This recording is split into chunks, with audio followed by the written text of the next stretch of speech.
کہیں جا سکتا تھا، کوئی باؤنڈری نہیں تھی۔ ایک بادشاہ دوسرے سے لڑتے رہتے تھے اپنی حکومت بڑھانے کے لیے، اور ان کو جب ضرورت پڑتی تھی تو دوسرے بادشاہوں سے مدد لے کر اس بادشاہ کو ہراتے تھے۔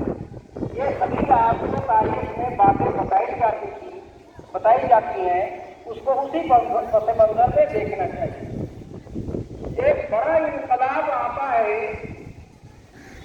یورپ میں، انگلینڈ میں، فرانس میں، روس میں، یہ سبھی آپ کو بتاتے ہوں گے، شاید 8واں کلاس میں سب پڑھنا ہے۔ ایک انگلینڈ میں بڑا انقلاب آیا، اس کو کہتے ہیں صنعتی انقلاب، اودیوگک کرانتی۔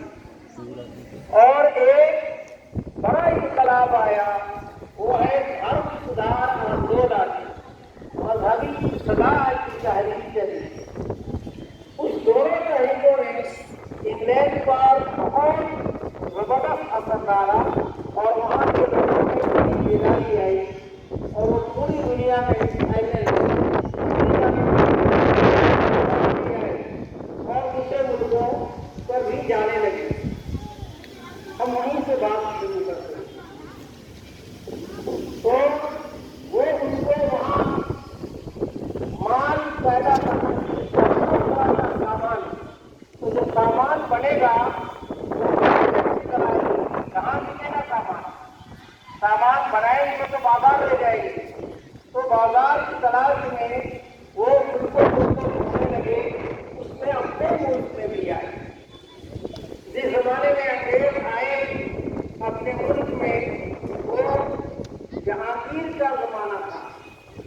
بہت سے انگریزوں نے اپنی رجحان میں لکھا ہے کہ وہ آگرہ میں سویا ہوا ہے رات میں، اور کہہ رہا ہے کہ کاش میرا انگلینڈ ہندوستان ہوتا، ہے نا؟ کیا انگریز بول رہا ہے؟ کاش میرا انگلینڈ ہندوستان ہوتا، جو یہاں ترقی ہے، بیداری ہے، اس طرح سے لوگ رہ رہے ہیں۔ تو وہ سوچتے رہے، اور دھیرے دھیرے وہ آئے،